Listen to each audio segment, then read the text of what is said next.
Taiwan China మధ్య మళ్లీ ఉద్రిక్తతలు నెలకొన్నాయి. 2 వారాల క్రితమే భారీ యుద్ధ విన్యాసాలు నిర్వహించిన డ్రాగన్ చట్టబద్దమైన పెట్రోలింగ్ పేరుతో మళ్లీ డ్రిల్స్ నిర్వహిస్తోంది. తైవాన్ చుట్టూ సముద్ర జలాల్లో 19 యుద్ధ విమాన నౌకలను మోహరించింది. ఇది శాంతి సుస్థిరతలను దెబ్బతీసే చర్యగా తైవాన్ ఆరోపించింది.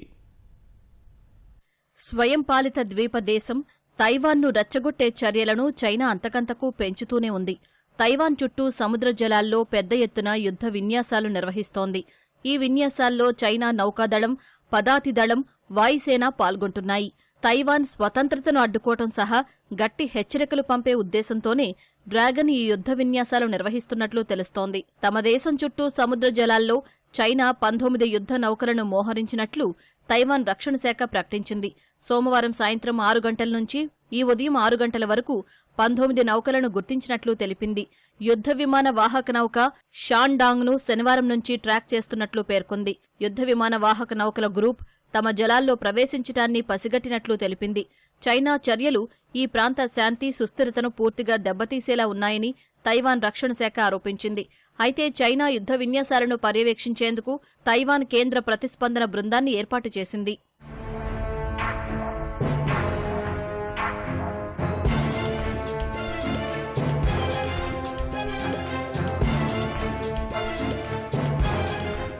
తైవాన్ చుట్టూ సముద్ర జలాల్లో చట్టబద్దంగా పెట్రోలింగ్ నిర్వహించడమే లక్ష్యంగా ఈ విన్యాసాలు జరుపుతున్నట్లు చైనా కోస్ట్ గార్డు ప్రకటించింది. మార్చి నెల మధ్యలో పెద్ద ఎత్తున యుద్ధ విన్యాసాలు నిర్వహించిన డ్రాగన్ ఇప్పుడు మళ్లీ డ్రిల్స్ మొదలుపెట్టింది. ఈ సందర్భంగా చైనా పెద్ద సంఖ్యలో డ్రోన్లు, యుద్ధ నౌకలను మోహరించింది. చైనా నుంచి దాడుల ముప్పు పెరగటంతో తైవాన్ అప్రమత్తమైంది. రక్షణ ఉత్పత్తుల తయారీని పెంచుకుంటూనే అమెరికా నుంచి క్షిపణులు, యుద్ధ విమానాలు, ఇతర ఆయుధాల కొనుగోలుకు ఆర్డర్ చేసింది. ఇటీవల సంవత్సరాల్లో ఇరు దేశాల మధ్య ఉద్రిక్తతలు తీవ్రం కావడంతో చైనా, తైవాన్ల మధ్య సంబంధాలు నిలిచిపోయాయి. 76 ఏళ్ల క్రితం చైనా, తైవాన్ విడిపోయాయి. అయితే తైవాన్ తమ దేశంలో అంతర్భాగమని డ్రాగన్ వాదిస్తోంది.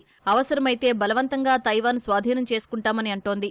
అయితే తైవాన్ ప్రజలు మాత్రం స్వతంత్రంగా, ప్రజాస్వామ్య దేశంగా కొనసాగేందుకే ఇష్టపడుతున్నారు.